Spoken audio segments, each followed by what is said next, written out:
Bonsoir chers amis, j'ai le plaisir d'accueillir une nouvelle fois Éric Anceau au mercredi de la NAR. Il revient pour nous présenter un livre qui a été récemment publié, qui est consacré à l'histoire des élites françaises depuis les Lumières jusqu'au grand confinement. Éric Anceau, je vais vous laisser la parole, le soin de présenter votre livre et ensuite, si vous voulez bien. Ah. Oui. Je vous en prie, Monsieur Anceau. Très bien. Eh bien, écoutez, merci Bertrand Renouvin. Merci à vous tous de m'accueillir dans les mercredis de l'ANA, une nouvelle fois, effectivement, puisque j'étais venu il y a 2 ans, je crois, ou 2 ans et demi, vous présenter avec mon compère Henri Temple, Qu'est-ce qu'une nation en Europe, qui était un ouvrage collectif qu'on avait fait paraître à Sorbonne Université Presse.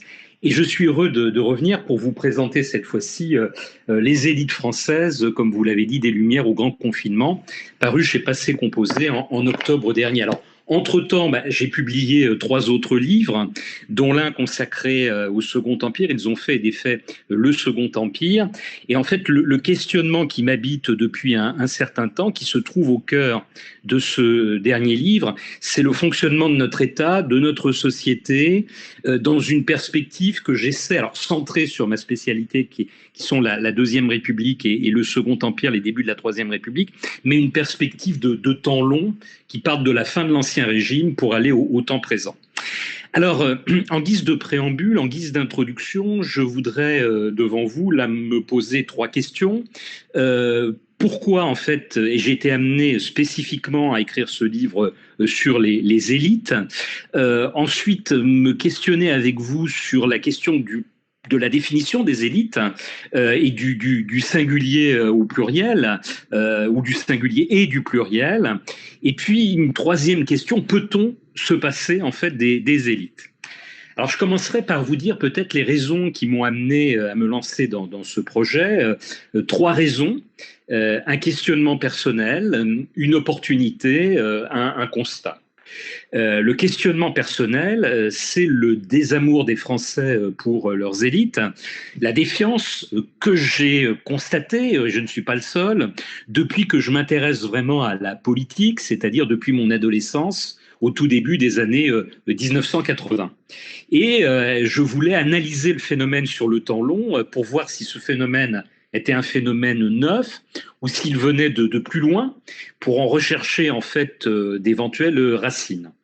Eh bien, c'est l'un des thèmes, justement, c'est pas le seul, mais c'est l'un des thèmes centraux de mon livre, même si j'ai voulu aller au-delà, on va y venir, et proposer une histoire complète des élites. Mais c'est en tout cas, et ça n'a pas échappé aux magazines, aux télévisions qui m'ont interrogé, c'est effectivement ce qui ressort. Le Figaro Magazine, Le Point, Marianne, récemment la Arte, les questions qu'ils me posent, tournent autour du populisme et de la défiance du peuple à l'égard des élites. Alors après ce questionnement, il y a eu l'opportunité. L'opportunité, c'est un cours que m'a proposé Sciences Po Paris, institution ô combien décriée avec une récente affaire, l'affaire Olivier Duhamel. C'était en 2007-2008, voilà 12 ans, et ils m'ont proposé de donner un cours de 2e année sur cette question des élites françaises. Alors, initialement, c'était de 1815 au temps présent. Donc, je vais un peu plus loin dans le livre. Et puis, 3e élément, le constat, eh bien, en préparant cet enseignement, je me suis rendu compte qu'aucun ouvrage ne traitait le sujet à fond. Et c'est à ce moment-là, véritablement, que j'ai décidé d'en faire un livre, et puis l'universitaire est pris par d'autres travaux, des tâches multiples et variées, d'autres signatures de contrats, d'autres ouvrages, et il m'a fallu une 12aine d'années pour mener ce projet à bien, en fil rouge, et je dirais tant mieux, puisque en fait, vous l'avez peut-être constaté, cela m'a amené, au moment où il allait paraître, au printemps, à en différer la publication, puisqu'éclatait à ce moment-là la crise de la Covid. Et je me suis dit que voilà une crise qu'il serait bon d'analyser en lui appliquant mes questionnements. Et je n'ai pas été véritablement déçu, puisqu'on en reparlera peut-être tout à l'heure. Nos élites ont de nouveau failli à la faveur du premier confinement, et on le voit encore aujourd'hui avec l'affaire de la vaccination.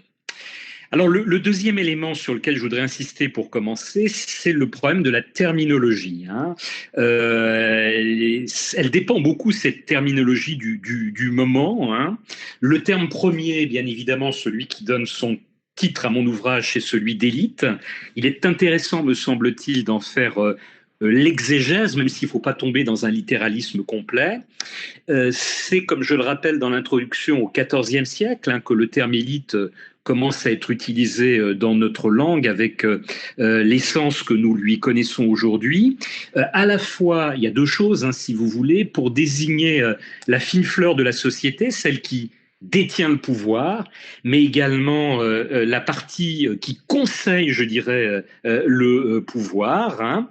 Mais il y a une deuxième acception du terme, ce sont également tous les personnages qui sont considérés comme les meilleurs ou les plus remarquables au sein d'un groupe social déterminé. On parlera dès ce XIVe siècle d'une élite de la chevalerie, on parlera d'une élite de l'artisanat, on parlera d'élite de la Sorbonne. Donc on l'applique, je dirais, à un groupe plus spécifique. Et dès cette époque, vous le comprenez avec cette double définition, l'objectif et le subjectif, c'est-à-dire le regard des pairs ou de la société globale, se conjuguent. On appartient aux élites par la fonction que l'on exerce, mais aussi, c'est très important, par la légitimité que l'on paraît avoir pour l'exercer.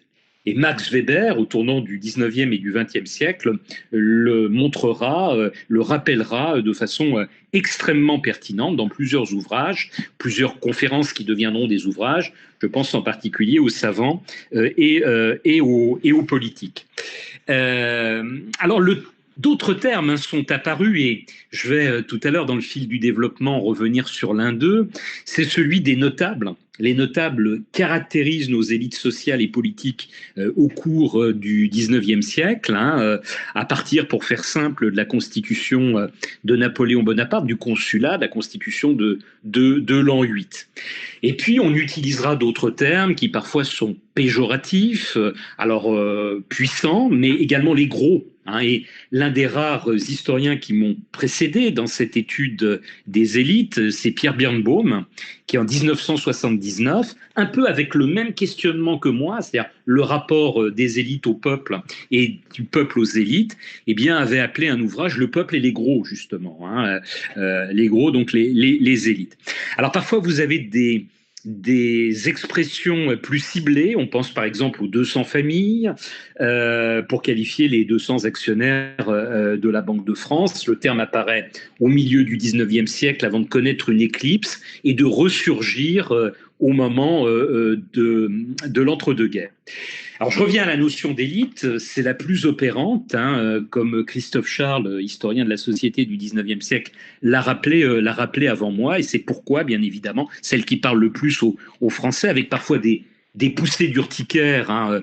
J'ai fait l'émission de Sud Radio d'André Berkoff il y a un mois, et il fallait voir les commentaires qui étaient faits sous la vidéo. « Ah, élite, nous n'en avons plus, etc. Bannissez ce mot de votre vocabulaire. » Donc c'est aussi un petit peu voulu de la reprendre, cette expression, dans mon titre. Alors pour finir ce deuxième point de l'introduction, la question du singulier ou du pluriel.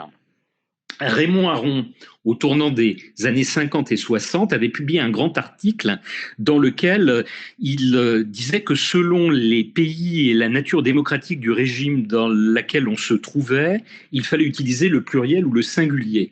Il utilisait le pluriel pour les démocraties, et il disait que dans les démocraties, il fallait des élites plurales. Et il opposait, on était en pleine guerre froide au moment où il écrivait, le cas des démocraties dites populaires, qui n'avaient de démocratie que le nom, et où là, il fallait, disait-il, utiliser le singulier, la nomenclatura, et donc l'élite avec un grand E, mais l'élite et pas les élites.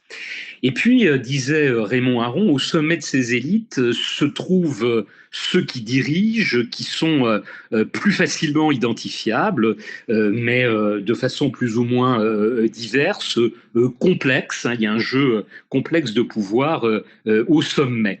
Et au moment où Raymond Aron écrivait, un autre penseur américain, lui, appliquait en fait cette recherche de définition du pluriel ou du singulier à la société américaine, c'est Charles Wright Mills. Et Charles Wright Mills disait nous sommes en train aux États-Unis, et souvent les États-Unis, on le sait, précèdent l'Europe occidentale dans ce qu'ils font, parfois pour le meilleur, mais le plus souvent, vous le savez, pour le pire. Et il disait nous sommes en train de passer à une seule élite, une super élite. Et il tirait, lui, la sonnette d'alarme. Hein, le fait qu'il n'y ait plus que cette super élite. Et c'était extrêmement dangereux à ses yeux. Et je crois, on va y revenir tout à l'heure, qu'en France, nous sommes depuis peut-être une vingtaine ou une trentaine d'années un peu nous-mêmes concernés par ce phénomène identifié par Wright Mills de la super élite. Alors, je terminerai plus rapidement par une question qu'on m'a souvent posée, peut-être mea culpa. Je n'en dis que quelques lignes dans l'introduction, j'aurais peut-être dû développer davantage, et je m'en suis rendu compte effectivement par les interviews qu'on a faites de moi. Peut-on se passer d'élite ? Alors, je te rappelle quand même dans le livre que, en démocratie, les Grecs, les inventeurs de la démocratie, s'étaient posé eux-mêmes la question, et en particulier Thucydide, et que dans son histoire du Péloponnèse, Thucydide prête un discours extrêmement connu à Périclès, le stratège de la démocratie athénienne, dans lequel celui-ci dit non, au contraire, c'est dans une démocratie que nous avons besoin surtout d'une élite, car le danger principal de la démocratie, c'est qu'elle sombre dans l'anarchie, qu'elle ne soit vaincue faute d'une élite qui pense par ses ennemis et qu'elle ne disparaisse, cette démocratie. Donc les penseurs de la Grèce démocratique, eux postulaient la nécessité en démocratie d'une élite.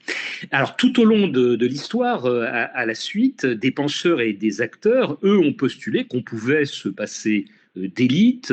Je pense à Gracchus Babeuf avec son manifeste des égaux.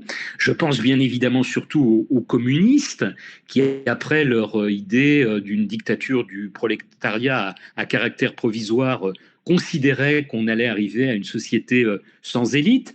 Mais là encore, je l'ai un petit peu dit tout à l'heure, l'histoire les a infirmés dans leur propre tentative, puisque tout système communiste a généré en fait une nomenclatura et donc une élite. Donc aucun régime, je dirais, sans élite qui soit viable. Et pour boucler la boucle, je vous renverrai ici au mouvement des Gilets jaunes. Hein. Les Gilets jaunes, c'est un mouvement non pas sans élite, mais plutôt en quête d'élite. Et souvenez-vous des déclarations de l'un de leurs leaders, Éric Drouet, qui est intervenu dans de multiples médias, et il en appelait au général de Villiers. Hein. Je me souviens d'une interview en particulier de lui sur Europe 1.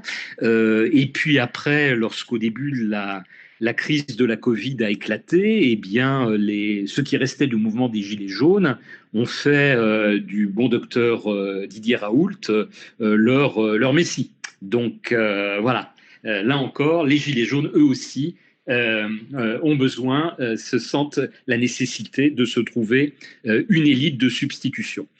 Alors après cette petite introduction, là en 3 points, je voudrais insister maintenant sur quelques aspects de mon ouvrage. Et tout d'abord le plan. Alors le plan, c'est un déroulé chronologique sur 3 siècles d'histoire. Et je fais tout partir du bouleversement bien évidemment majeur dans notre histoire qu'a constitué la révolution de 1789, ce changement majeur dans nos élites, dès la nuit du 4 août avec l'abolition des privilèges et un mois plus tard la déclaration des droits de l'homme et du citoyen, je ne vous apprends rien, qui dans son article premier annonce que tous les hommes naissent et demeurent libres et égaux en droit et que chacun doit pouvoir exercer des responsabilités en fonction de ses mérites. Alors c'est le moment où la noblesse et le haut clergé qui dominaient jusque-là la société vont céder la place à la bourgeoisie qui, culturellement et économiquement, avait déjà acquis à la fin de l'Ancien Régime une position dominante, mais qui politiquement et socialement demeurait dominée. Même si, bien évidemment, depuis le Moyen-Âge, depuis Philippe le Bel, un certain nombre de ces bourgeois étaient associés au pouvoir. On pensera, par exemple, aux légistes. Il n'en demeure pas moins qu'on a là, avec la Révolution française, une rupture absolument majeure. Et ce qui est très intéressant par rapport à mon questionnement, c'est que la bourgeoisie, pour renverser, je dirais, la monarchie absolue, s'est servie du levier d'une frange de l'aristocratie éclairée. C'est Fadi El-Haj qui, dans la même maison d'édition que moi, Passé Composé, un an plus tôt, avait publié un livre que je vous recommande et que je trouve très éclairant, Le sabordage de la noblesse, mythe et réalité d'une décadence. Et c'est pourquoi moi-même je suis remonté dans mon livre à l'époque des Lumières.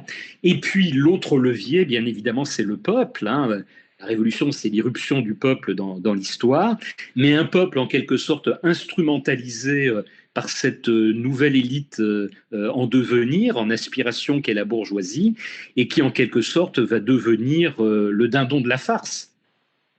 On le voit à partir de la convention thermidorienne et puis du directoire. Et je vous remonte la couverture de mon ouvrage.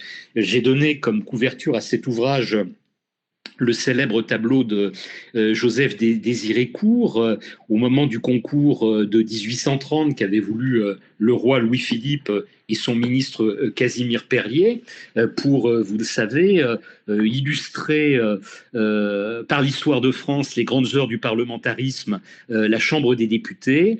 Et on avait identifié 3 épisodes, dont l'un était les fameuses journées de Prairial en Troyes, c'est-à-dire de mai 1795, avec cet épisode ô combien symbolique de ce peuple affamé qui va réclamer à l'Assemblée composée de bourgeois des mesures, et reconnaissant dans l'Assemblée le député Ferraud, qui avait la réputation d'être l'un de ces affameurs, on lui coupe la tête, que l'on place au bout d'une pique, et on demande au président de séance, Boissy d'Anglas, de saluer la pique et la tête de Ferraud. Boissy d'Anglas s'incline, mais il fait entrer habilement la garde. Le peuple est chassé de l'Assemblée, le peuple des faubourgs est désarmé, et il ne bougera plus après jusqu'en 1830, où, l'histoire se répétant, il sera de nouveau instrumentalisé pour une autre révolution qui profitera à une autre fraction de la bourgeoisie. Alors, c'est le moment, 1795 et le directoire de la normalisation des notables, qui facilitera l'avènement de Napoléon Bonaparte, perçu comme le garant des grands acquis bourgeois de la Révolution. Et je le disais tout à l'heure, la Constitution de l'an 8, qui voit apparaître au sein même de cette Constitution le terme de notable. Mais cette bourgeoisie notabilière qui profite dans un premier temps de Napoléon Bonaparte, va se rendre compte à un certain moment donné qu'il ne le sert plus, qui ne la sert plus, et c'est elle qui va l'abandonner en 1814-1815. C'est la thèse pénétrante qu'avait défendue mon maître Jean Tullard dans la biographie qu'il avait consacrée à Napoléon chez Fayard en 1977, et avec ce sous-titre très éclairant, le mythe du sauveur, Napoléon, ou le mythe du sauveur. Alors, pour faire un grand bond dans le temps, les dirigeants actuels sont d'une certaine façon les héritiers de ces bourgeois, même si, bien évidemment, la démocratisation, la méritocratie ont fortement élargi la base élitaire. Sans être bourdieusien, malgré tout, il y a chez Bourdieu une part de réalité dans ses ouvrages, dans Les Héritiers en 1964, dans La Reproduction qu'il publie 6 ans plus tard, ou en 1989 pour le bicentenaire de la Révolution dans son maître ouvrage La noblesse d'État. Alors, c'est une thèse outrée, mais malgré tout qui repose sur un fond indéniable de vérité. Cette bourgeoisie se perpétue au pouvoir et élimine tous ceux qui cherchent à l'entraver. Aujourd'hui, je dirais le risque est même plus large, au-delà de la sociologie, il est dans la constitution, je vous le disais tout à l'heure, d'une super élite. J'aurai peut-être l'occasion d'y revenir en 2 mots. L'ENA, par dévoiement de sa mission d'origine, telle que l'avait voulu Michel Debré et le général de Gaulle. Cet ENA, ces énarques que l'on va retrouver aussi bien parmi les chefs d'entreprise du CAC 40, les milieux de la banque et de la finance, que bien évidemment dans les milieux politiques, et notre président actuel, Emmanuel Macron, mais également son secrétaire général, Alexis Kohler, en sont 2 vivants exemples. Alors il y a cependant, bien sûr, une fois cette thèse posée d'une perpétuation d'une élite bourgeoise, des changements et des changements majeurs.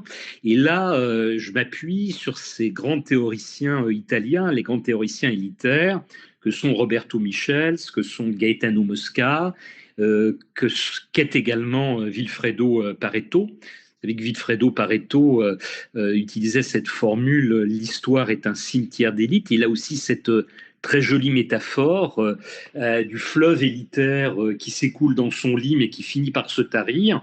Mais la nature et la géomorphologie ayant horreur du vide, eh bien, le lit de ce fleuve tari va être rempli par un nouveau fleuve, une nouvelle élite. Donc tout ça, me semble-t-il, est très vrai. Alors, quels sont justement les grands moments de renouvellement au sein de cette élite bourgeoise et faut-il seulement y voir l'effet de crise? Outre 1789 que j'évoquais et qui est tout à fait fondamental, il y a plusieurs moments qui semblent très très intéressants que j'ai pointés dans mon livre, encore une fois au déroulé très largement chronologique. Chaque changement de régime donne lieu à une épuration plus ou moins importante. Chaque guerre, qui souvent, vous le savez, malheureusement dans notre pays, a été une défaite, marque également un renouvellement au sein des élites. Alors, il y a le moment 1814-1815, bien évidemment. Il y a le moment 1830, qui est très, très intéressant. J'ai beaucoup insisté sur ce moment 1830 dans mon livre. Le moment 1848, sur lequel je reviendrai prochainement dans un livre que je prépare avec 115 collègues, je le co-dirige depuis un quart de siècle, consacré aux 48 arts, aux élites dirigeantes de 1848. Les guerres de 1870 et de 1940, sur lesquelles j'insiste beaucoup, bien sûr, dans mon livre. L'œuvre gaullienne, et plus récemment, je dirais, ce qui s'est passé sous nos 3 derniers présidents. Alors, le mouvement un peu schizophrénique de Sarkozy et de Hollande, qui sont deux échecs, me semble-t-il, après l'immobilisme chiracien qui était une autre forme d'échec, et puis la tendance à la bougeotte macroniste qui n'a pas, bon alors il a des circonstances atténuantes, c'est la pandémie, mais qui n'a pas débouché sur toutes les virtualités qu'il promettait dans son livre Révolution. On aura là aussi peut-être l'occasion d'y revenir. Alors très rapidement, peut-être balayons ces étapes, quelques-unes de ces étapes.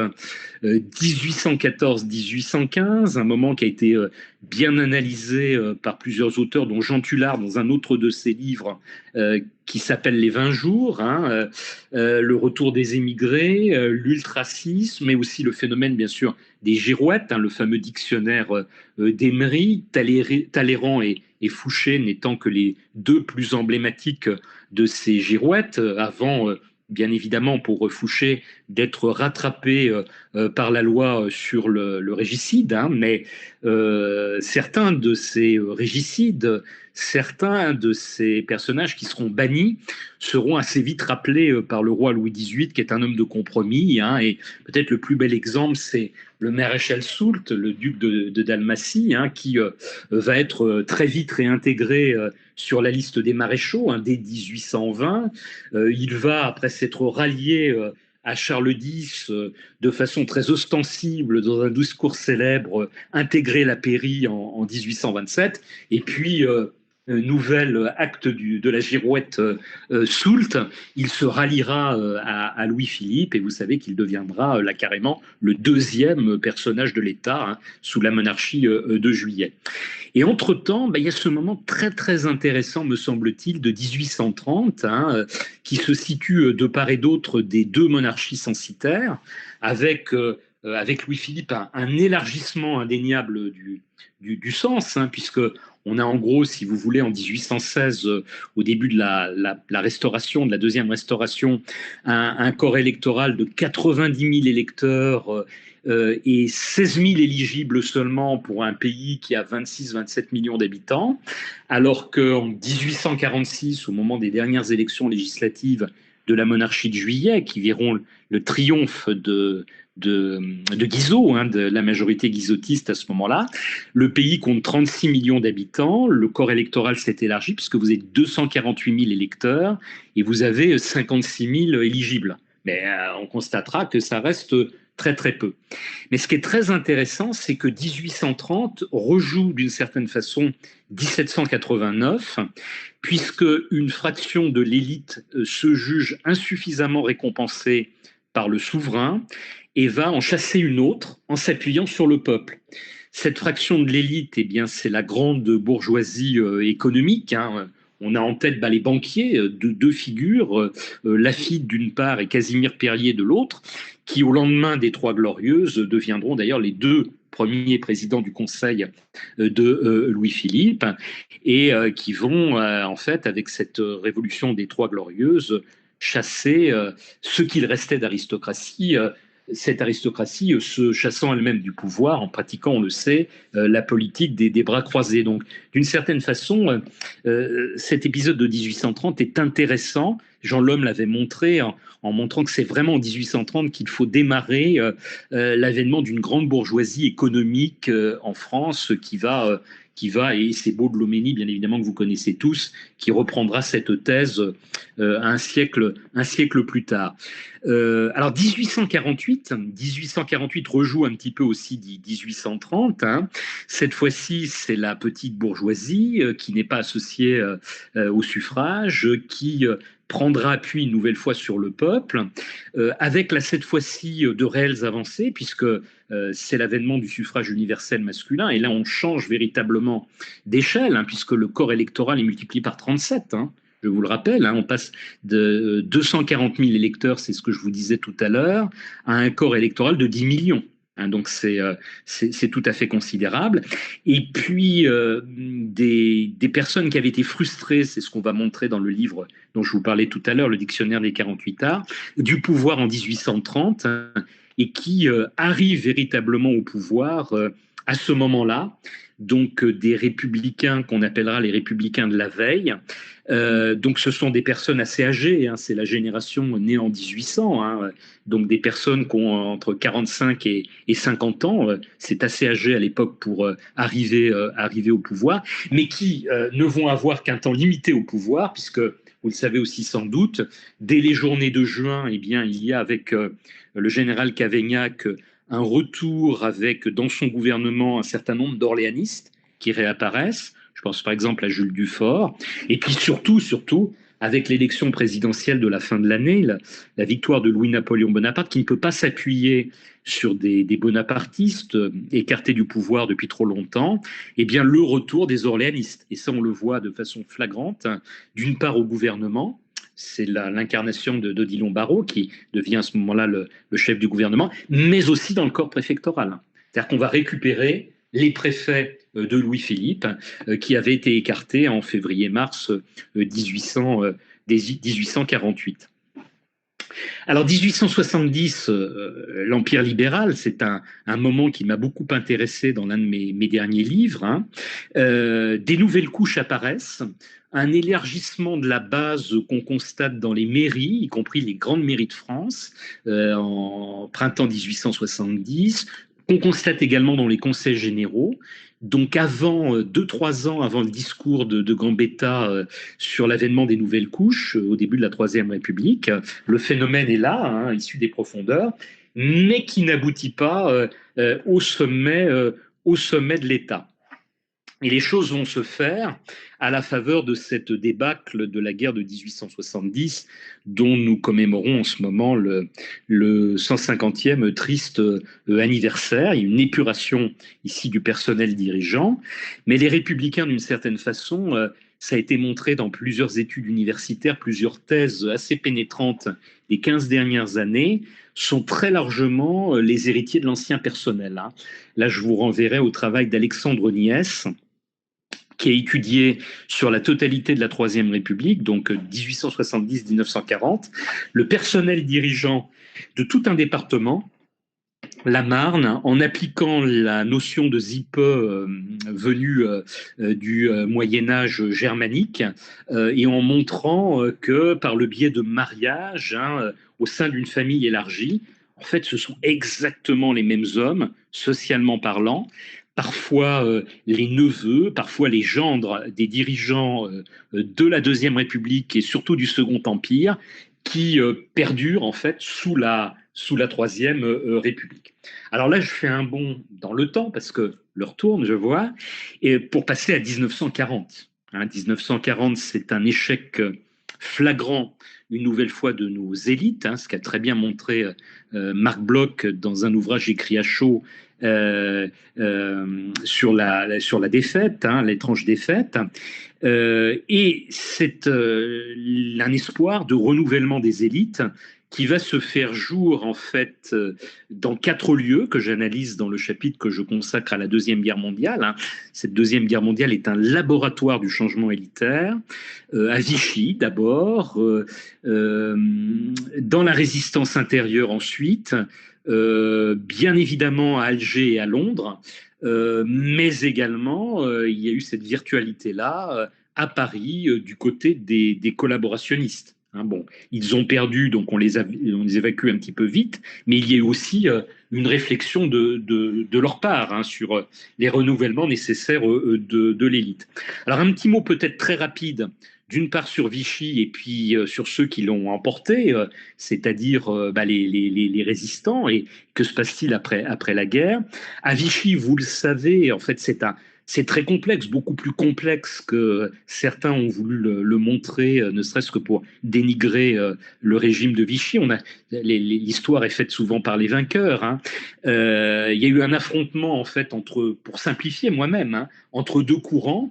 C'est ce que montre très bien un certain nombre de travaux. Je pense en particulier à ceux de Michel Cointet-Labrousse, qui a étudié dans sa thèse de doctorat d'État le Conseil national de Vichy, l'affrontement d'un groupe maurassien au plus près du maréchal lui-même, et d'un groupe technocratique hérité des dernières années de la Troisième République, que l'on va trouver dans l'entourage de Pierre Pucheux, avec Bichelonne par exemple, hein, qui est une figure extrêmement intéressante, avec Belin, ou bien encore, bien sûr, avec l'amiral Darlan, hein, qui va appeler dans son gouvernement un très grand nombre de technocrates.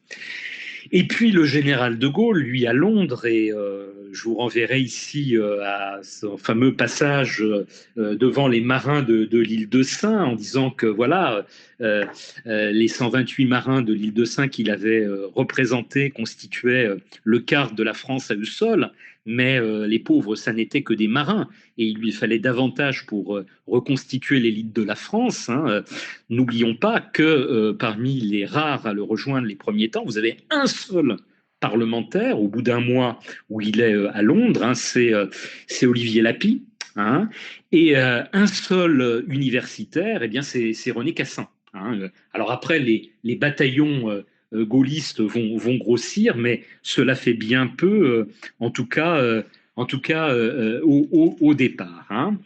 Euh, alors après, je passerai vite, on y reviendra peut-être tout à l'heure par le biais des questions sur la quatrième République. Pour dire un mot, j'ai voulu beaucoup insister sur l'œuvre du général de Gaulle une fois qu'il a eu les mains libres en 1958. Parce qu'il avait fondé, vous le savez, 12 ans plus tôt avec Michel Debré, je l'ai dit tout à l'heure, l'École nationale d'administration avec l'idée de faire advenir dans cette troisième ENA, hein, c'était le troisième projet historique d'ENA, eh bien une forme de méritocratie, ouverte d'ailleurs aussi aux femmes, il faut le savoir, ouverte aux étrangers venus de nos colonies, voire même à des pays étrangers. L'idée était très belle et d'une certaine façon, dans les premières années de la Ve République, tout cela va relativement bien fonctionner avec dans les gouvernements du général de Gaulle, je donne des statistiques dans mon livre, des gouvernements qui tranchent par rapport aux périodes précédentes, c'est-à-dire beaucoup moins de parlementaires, beaucoup plus d'experts. Je vous donnerai ici simplement peut-être deux exemples. Hein.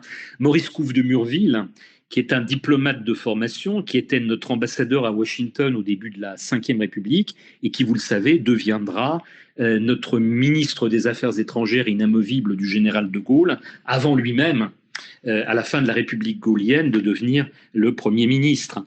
Et puis, le deuxième exemple, bien évidemment, c'est Wilfried Baumgartner, hein, qui est un grand financier, un inspecteur général des finances, qui a été gouverneur de la Banque de France, qui a dirigé le Fonds monétaire international et qui devient ministre des Finances. Donc, vous voyez, un recours aux experts, qui rappelle d'ailleurs, d'une certaine façon, un autre personnage de notre histoire que je connais bien, qui est Napoléon III, qui lui-même recourait à ce type de gouvernement d'experts. Et on s'appuie sur les énarques, mais en cantonnant ces énarques à un rôle, je dirais, de hauts fonctionnaires. On ne retrouve pas sous la République gaulienne les énarques dans les gouvernements, très très peu. Hein. Il y en a peut-être un ou deux sur la totalité des gouvernements du général de Gaulle. Et on les retrouve très très peu à la Chambre des députés et au Sénat. Hein. Ils représentent moins de 2%, pour vous donner une idée. Donc, ce n'est pas du tout un gouvernement politique des énarques, c'est un appui dans l'administration. Puis, un deuxième élément qui m'a beaucoup intéressé sous le général de Gaulle et qui montre que l'histoire, d'une certaine façon, se répète par rapport à ma problématique, c'est que nos élites, d'une certaine façon, ont fait appel au général de Gaulle, un peu comme on a fait appel à Napoléon pour résoudre une crise dont on n'arrivait pas à sortir. C'est la guerre d'Algérie. Alors, on peut critiquer la manière dont le général de Gaulle, bien évidemment, a résolu la crise algérienne, mais il l'a résolu d'une certaine façon, il l'a résolu à sa manière. Et puis, en 1968-1969, eh bien, on va se débarrasser du général de Gaulle, devenu trop vieux, ne percevant plus les évolutions de la société. C'est le lâchage d'un certain nombre d'élites, et là encore, je le rappelle avec des exemples que je crois pertinents, au moment du fameux référendum de 1969. Hein, je rappelle que, même si il se trouve que c'est moi qui ai fait la dernière interview du président Giscard, et c'était très amusant de constater dans son interview qu'il réécrivait complètement devant moi l'histoire en disant mais non, je n'ai jamais abandonné le général de Gaulle au moment du référendum de 1969 et je n'ai jamais appelé à voter non. Hein, donc c'est un peu amusant de constater cela.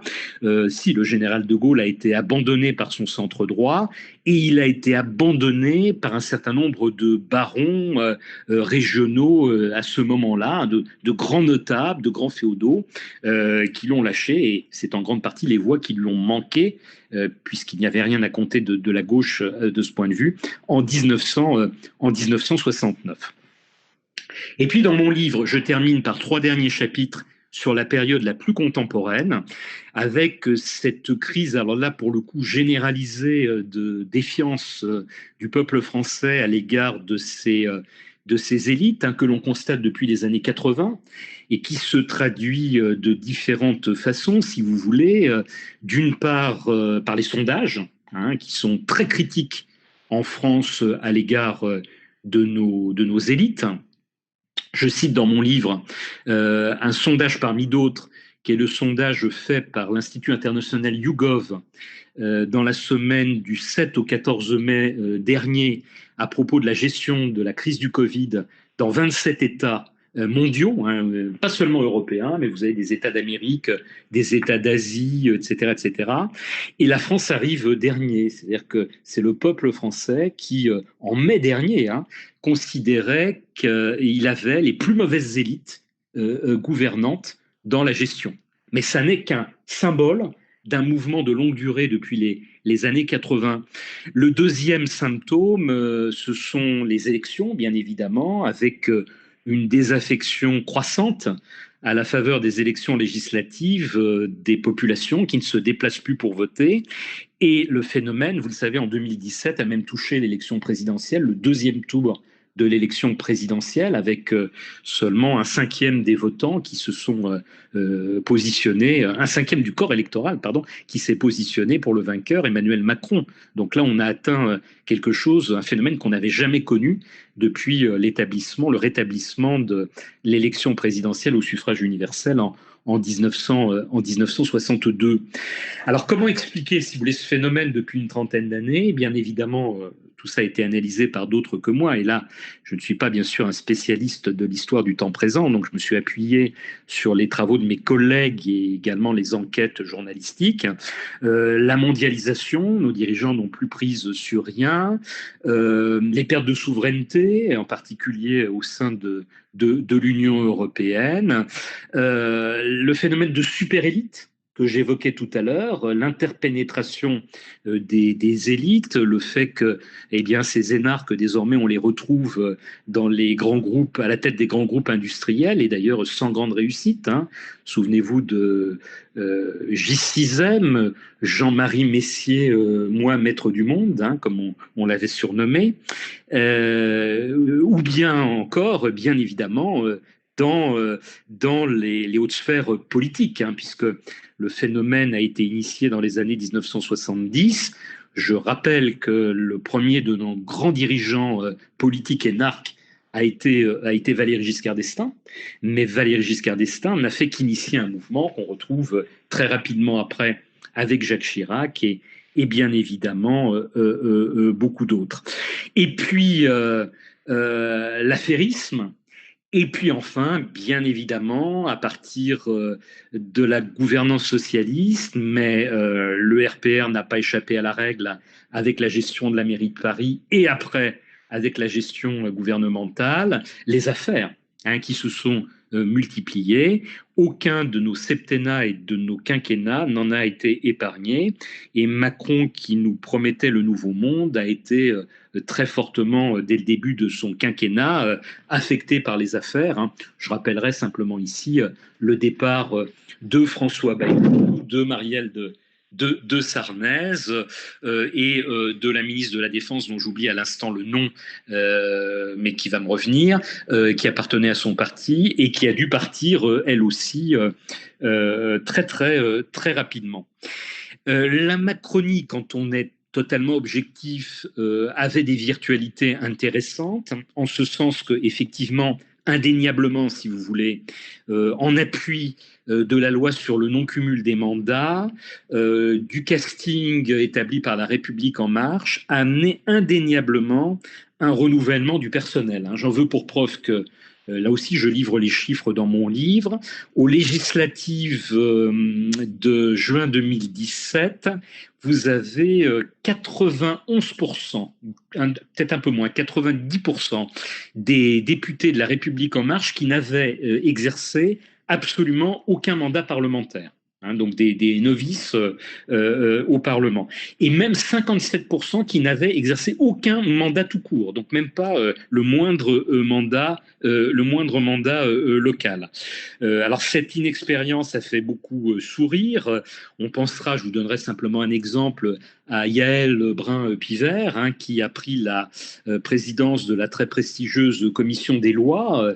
Elle était avocate, voilà, mais sans expérience, et j'avais bondi lorsqu'elle avait, dans l'une de ses premières déclarations, confondu une proposition de loi avec un projet de loi. hein, qui est le b.a.-ba, me semble-t-il, pour un étudiant en droit constitutionnel, et quelle n'était pas la surprise des journalistes politiques de voir la présidente de la commission des lois faire une telle confusion. Mais après, bon, il y a eu des ajustements, et ce personnel a appris en exerçant les responsabilités. Autre nouveauté, je dirais, de cette majorité parlementaire macronienne, la présence d'un très très grand nombre de personnes issues des milieux économiques. C'est une grande nouveauté, hein. Vous savez que chaque renouvellement législatif apporte sa part de nouveautés. Alors 80, c'était l'arrivée à l'Assemblée nationale, et je redonne les chiffres là encore dans mon livre, des gros bataillons d'enseignants, hein, enseignants du primaire, enseignants de l'enseignement secondaire, mais aussi, on l'oublie, enseignants du supérieur, avec je crois que c'est entre 5 et 10% de professeurs et de maîtres de conférences du supérieur à l'Assemblée nationale élus en 1980. C'est le record absolu d'ailleurs sous la Ve République. Là, il se trouve qu'en 2017, eh bien, ce sont les DRH qu'on retrouve en très grand nombre. Ce sont les communicants. Hein, vous avez un très très grand nombre de personnalités qui travaillent dans le domaine de la communication, hein, des personnages qui sont dotés d'une culture managériale et qu'on retrouve d'ailleurs dans les cabinets ministériels. Hein. Ça, c'est aussi très fascinant. Alors, le mouvement a été initié sous Nicolas Sarkozy, mais on a des chiffres qui s'accroissent considérablement sous Emmanuel Macron. Et puis, deux autres éléments, si vous voulez, pour terminer, bien évidemment, là je schématise beaucoup ce tableau. Un rajeunissement de l'Assemblée nationale, puisque on tombe à 48 ans, hein, c'est-à-dire en gros 7 ou 8 ans de moins en moyenne que dans les assemblées sous Sarkozy et sous Hollande, plus d'ailleurs sous Sarkozy qui était plus âgé que sous Hollande. Et puis, bien évidemment, et ça c'est un phénomène de temps long depuis les années 90, l'arrivée des femmes, bien évidemment, avec les lois de parité qui ne sont pas respectées, mais qui amènent ce renouvellement. Hein. Là, je rappelle, la première loi de parité, c'est 1997, d'autres ont été votées depuis. Alors 2012, avec la nouvelle législature socialiste, ça a été un premier temps fort, mais 2017, on atteint le record actuel de 39% de femmes à l'Assemblée nationale. Hein. Une proportion un peu moindre au Sénat, mais au Sénat aussi, d'élection en élection, les choses progressent. Alors, quelques mots pour terminer, si vous voulez, de ce que je viens de vous dire. Et après, je voudrais peut-être évoquer le problème de la formation, qui est un problème, vous allez comprendre, assez central, hein, dans cette question d'élite et de défiance du peuple à l'égard des élites. Au total, et je le rappelle dans mes différentes interventions, je le soulignais dans mon livre, quand on regarde sur le temps très long, il y a très peu de moments de confiance du peuple à l'égard de ces élites. On peut les lister. Il y a la fête de la Fédération en 1790. Il y a un bref moment, au moment des Trois Glorieuses, en 1830. Il y a ce qu'on a appelé l'illusion lyrique du printemps des peuples, ou du printemps du peuple français, en mars-avril 1848. Vous avez l'Union sacrée en 1914, la guerre oblige. Vous avez le gouvernement de Poincaré, avec, vous savez, l'établissement du fameux franc Poincaré. Nous sommes en 1926-1928. Ce gouvernement a été l'un des plus populaires de notre histoire contemporaine. Et puis, vous avez l'apogée de la République gaulienne, et c'est à peu près tout. Hein. Vous voyez, j'ai fait le tour, et il se compte à peine sur les doigts des deux mains, hein, ces moments de confiance.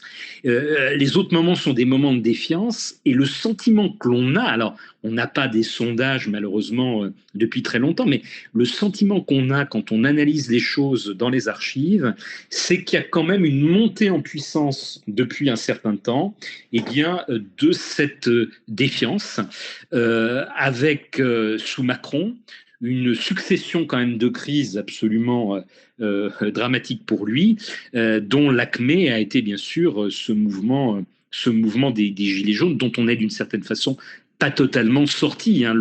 Le feu couve, me semble-t-il, encore sous la la cendre. Et alors, ça m'amène, et ça me servira à la fois de conclusion et d'ouverture peut-être, à la manière dont Macron avait cherché, avant que n'éclate la pandémie, à résoudre le problème. Ces deux façons, alors certains diront totalement démagogiques, recourir au peuple, s'appuyer sur le peuple d'une nouvelle façon, hein, un petit peu, vous savez, comme Ségolène Royal nous l'avait promis en 2007 dans sa campagne présidentielle, une forme de démocratie participative en reprenant la formule à Pierre Rosanvallon, qui a abouti ou inabouti, j'en parlais avec le président du Conseil économique, social et environnemental l'autre jour en Skype, à la réforme. Il est un petit peu déçu de ce qu'il avait proposé et qui a été un peu tué dans l'œuf par le Sénat, mais aussi par la présidence de la République. Et puis, c'est ce grand débat qui a suivi la crise des Gilets jaunes, et puis c'est ces comités Théodule que l'on voit ressurgir à chaque problème. Le dernier d'entre eux, ça ne vous a pas échappé, c'est ce comité de citoyens tirés au sort dont on nous a parlé pour donner son avis au gouvernement sur sa politique de vaccination.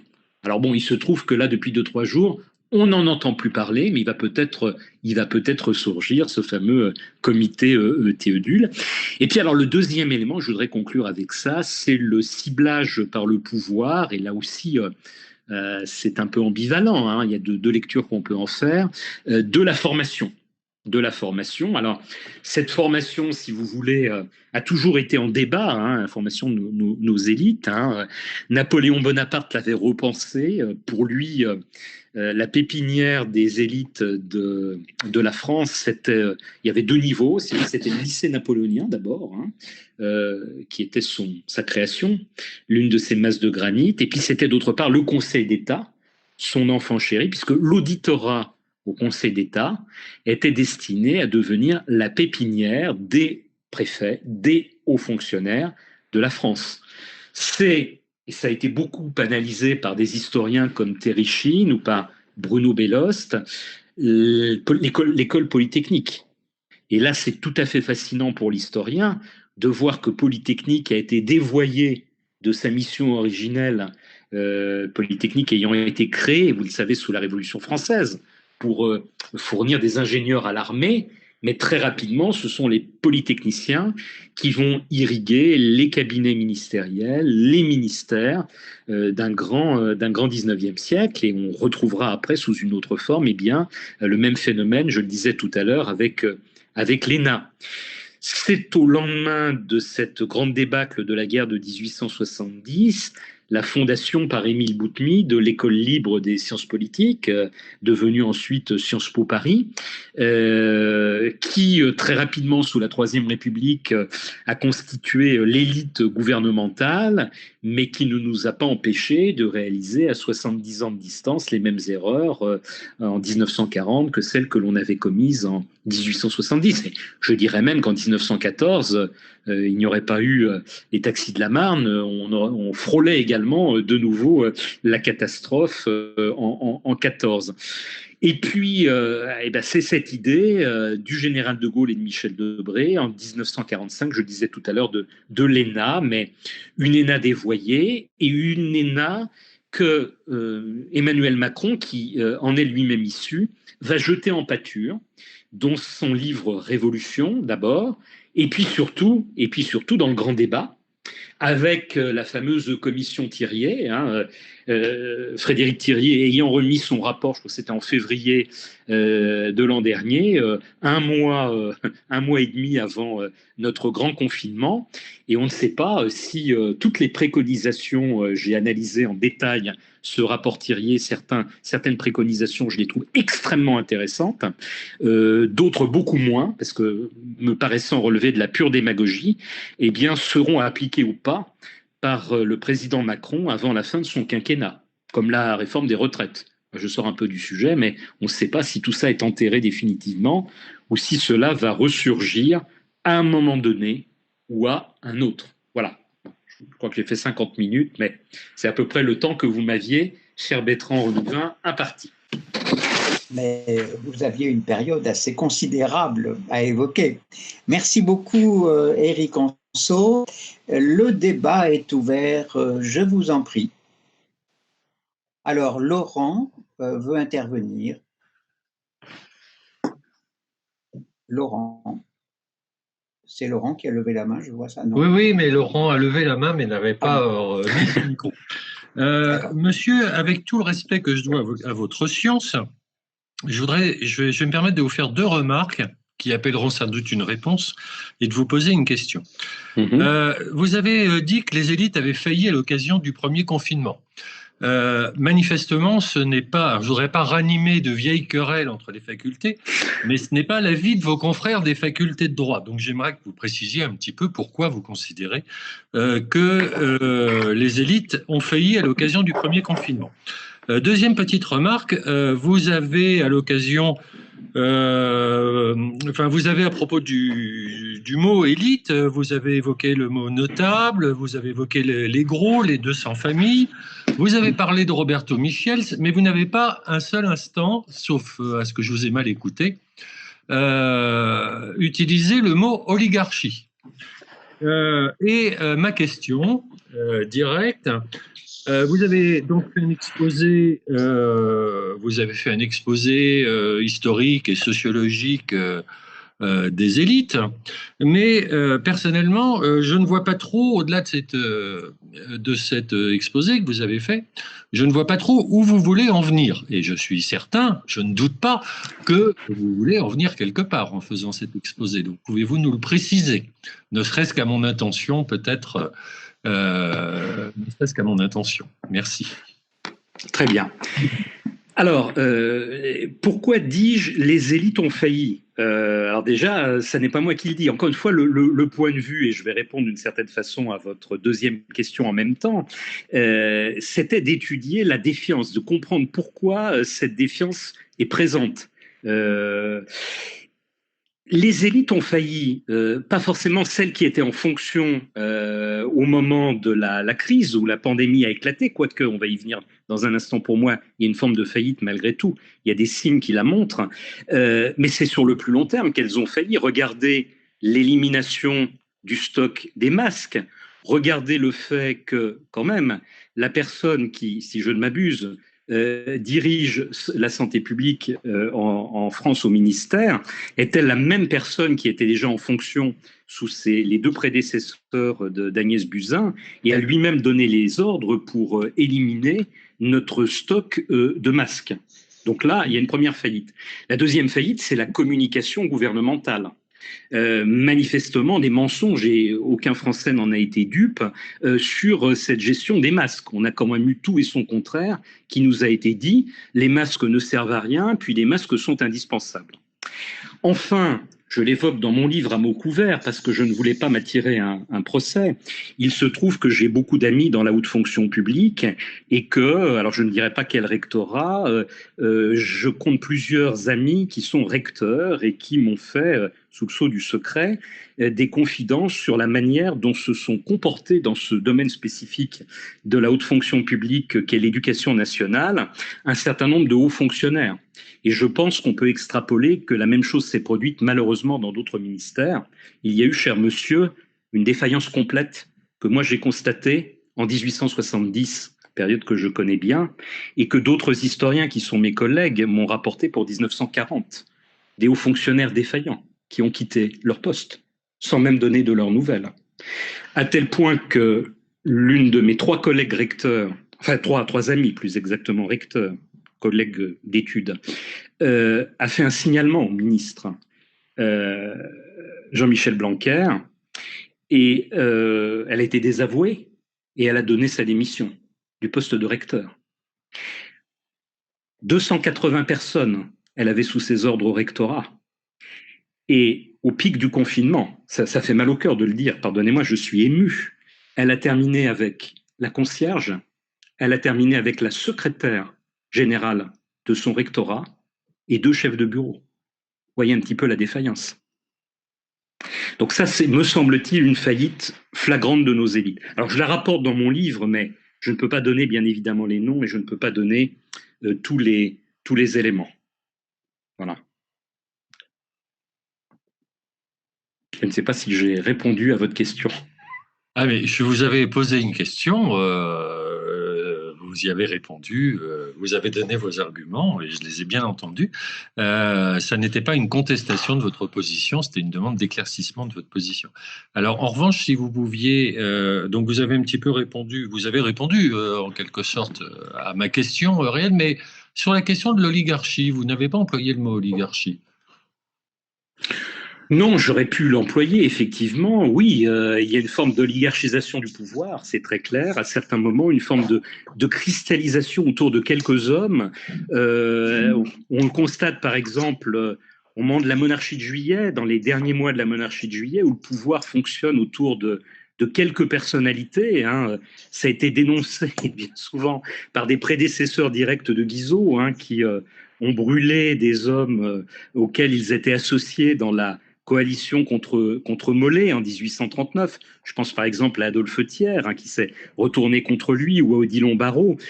Alors ces phénomènes d'oligarchisation, j'ai pas utilisé le terme, d'une part parce que je n'ai parlé que 45 minutes, et d'autre part, je l'utilise à 2 ou 3 reprises dans mon livre, hein, peut-être insuffisamment, je le concède, ne sont pas continus, me semble-t-il, si vous voulez. Il y a quand même des phénomènes de circulation au sein des élites qui s'opèrent, Dieu merci, tout au fil de ces 2 siècles et demi. Mais à certains moments donnés, effectivement, on a des phénomènes de l'oligarchisation qui sont très nets. En 1868-69, c'est une autre période que je connais bien, on a ce phénomène d'oligarchisation qui est dénoncé par l'un de ces hauts fonctionnaires qui s'appelle Giraudot, qui tire la sonnette d'alarme. Il dit, voilà, dans l'entourage du ministre d'État Rouher, c'est un personnel vieillissant, ce sont les mêmes hommes, il utilise le terme d'ailleurs d'oligarchie, qui nous gouvernent, et les conséquences là vont être un petit peu tirées, un peu par la force des choses, puisque Napoléon III y est contraint par les élections législatives de 1869, qui sont d'une certaine façon perdues par les hommes les plus proches de lui. Et donc, c'est l'appel, vous le savez sans doute, à Émile Ollivier, et c'est la tentative qui est faite d'empire libéral, qui rompt justement avec ce phénomène d'oligarchisation.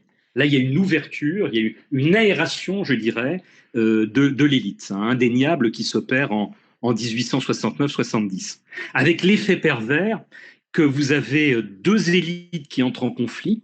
Alors, je l'ai montré dans l'ouvrage que j'ai consacré à l'Empire libéral, mais j'ai d'autres collègues qui l'avaient fait un peu avant moi. Je pense par exemple au travail d'Yves Brulet pour les diplomates, hein, paru sous le titre Le Quai d'Orsay impérial, qui montre que la concurrence, je dirais, de 2 élites au Quai d'Orsay, eh bien, va entraîner une mauvaise circulation de l'information, une rétention de l'information, qui va déboucher sur la guerre de 1870, qu'on aurait peut-être pu éviter sans ce problème.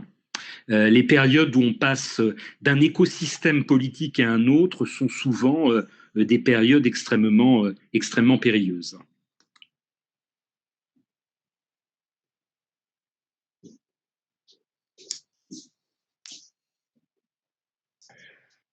Oui, François, tu avais demandé la parole.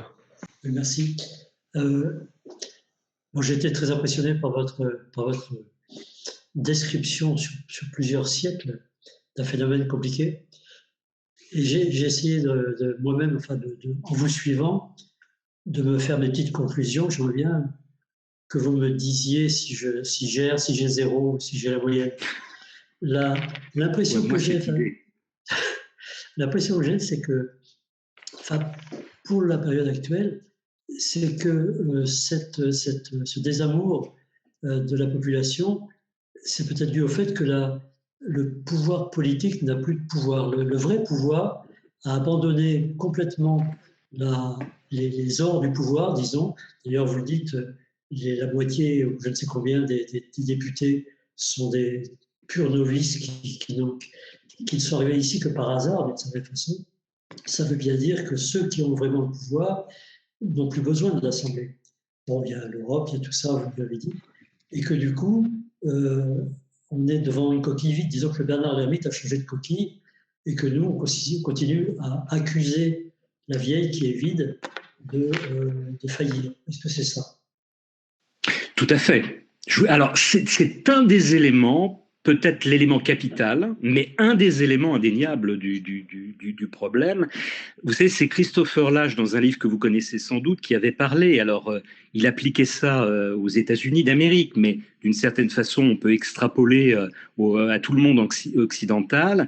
Il avait parlé d'une démission des élites. Hein, les élites renonçant à leur rôle dirigeant, profitant des avantages sans remplir leur mission. Parce que bien évidemment, moi c'est ce que je crois intimement, on le voit encore une fois avec les Gilets jaunes, ils sont anti-élitaires parce que les élites défaillent, mais si une élite ne défaillait pas, ils ne le seraient pas anti-élitaires. Vous savez, il y a un autre élément qui est tout à fait intéressant, il faut se tourner vers nos collègues étrangers souvent pour le voir, qui portent peut-être sur nous-mêmes et nos élites un regard un petit peu plus distancié que nous ne sommes à même de le porter. Je pense au livre que mon collègue de New York, Ezra Suleiman, avait publié en 2008, qui a été traduit en français immédiatement sous le titre « Schizophrénie française ». C'est-à-dire qu'il ne faut pas tout mettre sur le dos des élites. Hein. Le peuple a aussi une part de responsabilité. En France, nous voulons à la fois une forme de verticalité. On veut des élites qui soient parfaites, des élites en quelque sorte qui soient en position sommitale. Presque d'une certaine façon, on a une nostalgie de la monarchie. On ne se remet pas d'avoir coupé la tête à notre roi Louis XVI. Et en même temps, on veut des élites, voilà, qui soient proches du peuple, qui soient à l'écoute. Est-ce que c'est bien compatible? Quand on se porte dans le monde scandinave, je connais bien le monde scandinave pour différentes raisons, il n'y a pas cette recherche de verticalité. Quand vous allez au Danemark, par exemple, ou en Suède, on aime au contraire des élites proches du peuple. Alors dans d'autres pays, il y a peut-être la recherche d'une verticalité complète. Et nous, on a tendance à mêler les deux phénomènes.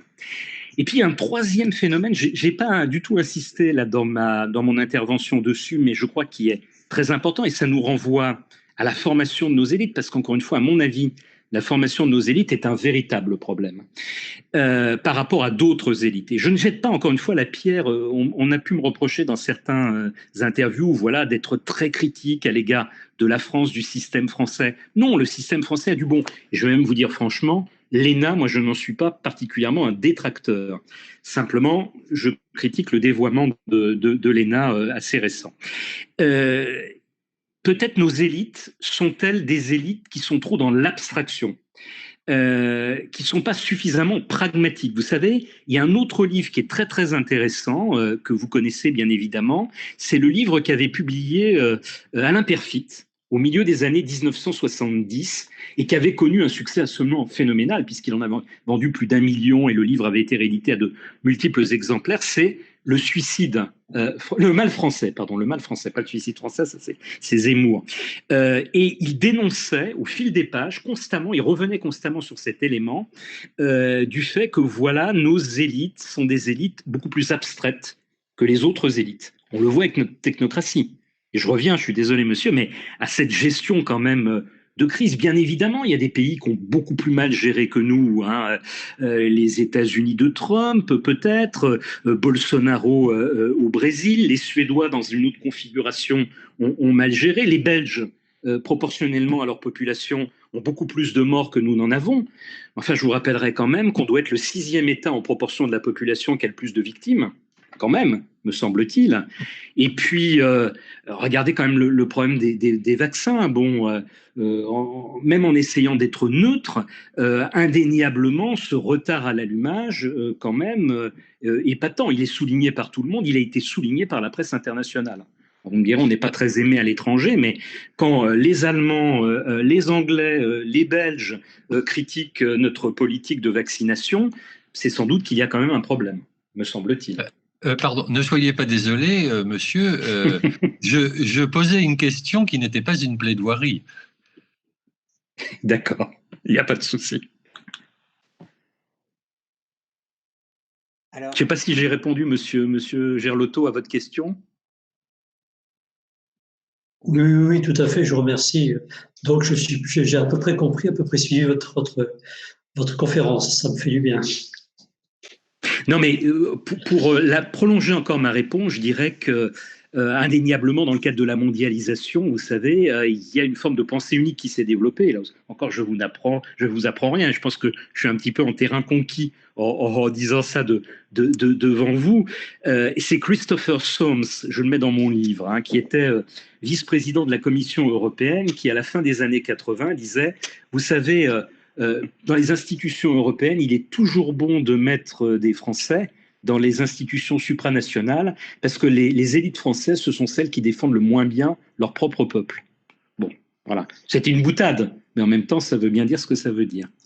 Mais je voudrais, puisque vous me répondez, je voudrais vous poser un petit commentaire.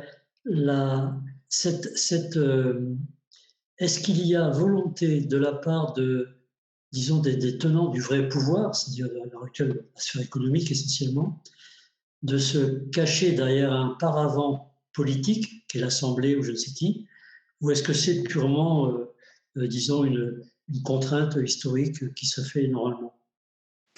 Alors moi, je pense, si vous voulez, qu'il a aussi une forme de dévoiement, c'est-à-dire que on a prétendu que sous la monarchie de Juillet, le phénomène était déjà là. On a prétendu sous le Second Empire qu'il était aussi déjà là. D'une certaine façon, les dirigeants de la monarchie de Juillet et bien évidemment Napoléon III aussi avaient le contrôle de la situation. Et c'est parce qu'ils avaient intégré la nécessité de donner toute sa place à l'économie qu'ils pratiquaient les choses. Aujourd'hui, on n'est plus tout à fait dans cet ordre de pensée. Et sans tomber dans le complotisme, bien évidemment, il est clair que les plus puissants aujourd'hui sont les grands groupes économiques. On le voit bien avec les récents développements concernant les GAFAM, et qu'ils sont derrière. Et là aussi, je ne veux pas sombrer dans le complotisme, mais la trilatérale, le Bilderberg, qui forment nos élites, ou nos élites des grands partis, on va dire, de gauche modérée et de droite modérée, se retrouvent pour discuter, sont un petit peu aux manettes d'une certaine façon, et on le voit avec les groupes de presse dans la campagne qui a été menée en 2017, on avait mis en avant le candidat Macron, tout en ayant certaines billes avec François Fillon. On ne sait jamais comment l'élection allait tourner. Bon, et puis elle a tourné, bien évidemment, en faveur de Macron, donc très rapidement, on s'est déporté sur lui. Et me semble-t-il, et là encore, je suis extrêmement prudent sur ce point, parce que contrairement au siècle précédent, là, je n'ai pas accès aux archives, donc peut-être qu'après tout, là, on est dans le fantasme. Enfin, il y a quand même un certain nombre d'éléments concordants. On voit bien aujourd'hui qu'on nous pousse d'autres candidats pour le cas où Emmanuel Macron ne pourrait pas être réélu. Hein, regardez les candidats qu'on avance du côté des Républicains, par exemple. Hein. Le dernier en date étant Michel Barnier, qui vient d'avoir 70 ans, je crois, qui vient d'être libéré de son action pour le Brexit, mené à corps défendant, mais ça y est, le Brexit est fait, et qu'on nous présente, voilà, comme voulant rentrer en France, comme par hasard, on est à 1 an et demi de l'élection présidentielle de 2022. Donc il peut être un candidat de substitution à Macron du côté, on va dire, des grands groupes économiques. Voilà. Mais encore une fois, peut-être, hein, je suis prudent. Mais c'est une forte présomption. Tout à fait. Merci. Francis avait demandé la parole, si je crois. Oui, tout à fait. Est-ce que vous m'entendez? Très bien, parfaitement. Je ne vous vois pas, mais je vous entends. C'est normal, c'est normal. Déjà, merci beaucoup pour cette conférence, Monsieur Anso. J'avais quelques questions par rapport aux alliés de cette élite. Excusez-moi, je n'ai pas entendu le mot. Aux alliés. Aux alliés. Aux alliés, aux relations de ces élites, par rapport à ce qu'on pourrait appeler les classes supérieures, en tout cas les élites de façon élargie. À moins que j'ai mal entendu ou mal écouté votre conférence, on n'a pas trop parlé des castes internationales. J'utilise le mot caste comme un synonyme du mot allié. Et dans le sens où vous prenez plutôt le mot élite comme l'élite nationale. Du coup, ma question c'est, est-ce que il est nécessaire pour une élite d'avoir des réseaux à l'international pour subsister? ou est-ce qu'elle peut survivre en isolation? Et mon autre question, c'était qu'est-il advenu des autres minorités? J'entends des minorités religieuses et ou de genre d'identité qui étaient avant vus comme des alliés naturels des élites face au peuple majoritaire. Euh, dans ce, dans cette grande famille-là, les Juifs étaient l'élite complotiste par excellence. On n'en entend plus parler maintenant, et leur rôle a été pris par maintenant les identitaires. D'où ma question, c'est qu'est-il advenu de ce rôle-là? Et qu'est-ce que les élites en font réellement? Voilà. Très bien. Alors effectivement, dans le temps qui m'était imparti, je n'ai pas pu développer les aspects internationaux. Mon livre porte sur les élites françaises. Le but est d'analyser la situation de notre pays. Alors bien évidemment, à aucun moment donné de notre histoire, les élites n'ont été déconnectées de l'environnement international. Il n'en demeure pas moins que les élites françaises avaient des marges de manœuvre bien évidemment beaucoup plus grandes au XIXe siècle et dans le premier XXe siècle qu'elles n'en ont eu ensuite. Tout cela est lié, on y revient toujours, au phénomène de mondialisation, à la création en 1995, héritière du GATT, de l'Organisation mondiale du commerce, basée à Genève, des abandons, des pertes de souveraineté. On est dans une intrication des élites absolument considérable aujourd'hui. Il y avait un grand rapport dont je fais état dans mon livre, dont Michel Crozier était l'un des auteurs et dont Samuel Huntington, bien connu par ailleurs pour sa thèse sur le choc des civilisations, en était un autre, et puis le troisième était un auteur japonais, qui, dans les années 1970, évoquait justement la nécessité de bâtir une grande élite mondiale. Hein, on en était dans ces années-là, au début justement du Bilderberg, enfin lui est plus ancien, on en était au début de la trilatérale, et c'est après, dans les années 1980 et 1990, que ce phénomène a pris une ampleur d'autant plus grande. Donc je dirais, jamais nos élites n'ont été déconnectées de l'international, mais elles pouvaient mener une politique relativement autonome et libre et souveraine avant, ce qui est de moins en moins le cas aujourd'hui. Leur marge de manœuvre est beaucoup plus réduite, c'est vrai. Et de cela, je fais état assez largement dans le livre, c'est-à-dire que le livre s'ouvre sur l'international au fur et à mesure que nous nous dirigeons vers le dernier chapitre. Donc ça, c'est le premier point. Alors, on a un phénomène inverse avec ce que vous évoquez, c'est-à-dire les élites religieuses. C'est-à-dire que les élites religieuses, j'en parle énormément dans les premiers chapitres. Je l'ai évoqué un tout petit peu tout à l'heure avec, bien évidemment, l'Ancien Régime. Le clergé, c'est le premier ordre. Sous la Restauration, Dieu sait que, sans jeu de mots, elles ont été importantes. On pense à Monseigneur Frécinus, dans l'entourage de Louis XVIII et plus encore dans l'entourage de Charles X. Et ces élites religieuses vont jouer également un très grand rôle à l'époque de Napoléon III. On parle d'alliance du trône et de l'autel. Même sous l'Empire libéral, les élites religieuses réapparaissent. Les élites religieuses obtiennent par exemple la tête de Victor Duruy en 1869. Victor Duruy était un ministre de l'instruction publique qui était, je dirais, politiquement compatible avec l'Empire libéral, mais qui a dû quitter le pouvoir au moment de l'avènement de l'Empire libéral, tout simplement parce que un certain nombre de libéraux orléanistes et légitimistes qui ralliaient à ce moment-là l'empereur Napoléon III ne voulaient plus entendre parler de Duruy, l'anticlérical. Donc il y a une puissance à ce moment-là, bien évidemment, de l'Église, que l'on voit aussi au début de la Troisième République. Souvenez-vous des gouvernements de l'ordre moral, hein, sous MacMahon, avec le duc de Broglie. Progressivement, avec l'arrivée des républicains au pouvoir à partir de 1879, et plus encore, on va dire, avec l'avènement des radicaux au pouvoir à partir des élections législatives de 1902, eh bien, le pouvoir de l'Église, alors bien sûr la loi de séparation de 1905, est réduit. Il y a un regain éphémère, je dirais, ça a été aussi très très bien montré dans 2 monographies par Michel Cointet-Labrousse, au moment du régime de Vichy, mais c'est à peu près tout. Donc, si vous voulez, c'est un phénomène de vase communicant dans ces élites. On voit des fractions de l'élite qui montent en puissance, et au fur et à mesure qu'elles montent en puissance, d'autres fractions de l'élite, elles sont en perte de puissance. Et c'est le cas de l'épiscopat, des élites catholiques.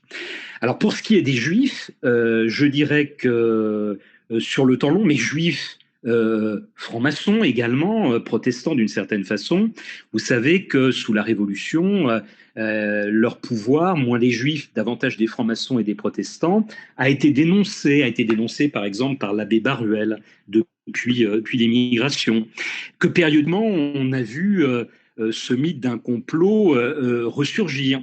On l'a vu en particulier sous la Troisième République. Je rappellerai que les premiers ministres juifs arrivent en 1848. Avant, il n'y a pas de ministre juif. C'est Crémieux et Goucho en 1848, les 2 premiers ministres juifs. Et puis aujourd'hui, périodiquement, on voit ressurgir effectivement l'idée et c'est apparu avec aussi Emmanuel Macron, vous savez, un certain nombre de caricatures, y compris on refleurit à gauche, à l'extrême gauche. Voilà, il serait l'agent en quelque sorte de la Banque juive mondiale. Bon, voilà. Je n'en dirai pas plus. Agent de la banque, oui. Banque juive, bon voilà, c'est un aspect infinitésimal, me semble-t-il, des choses.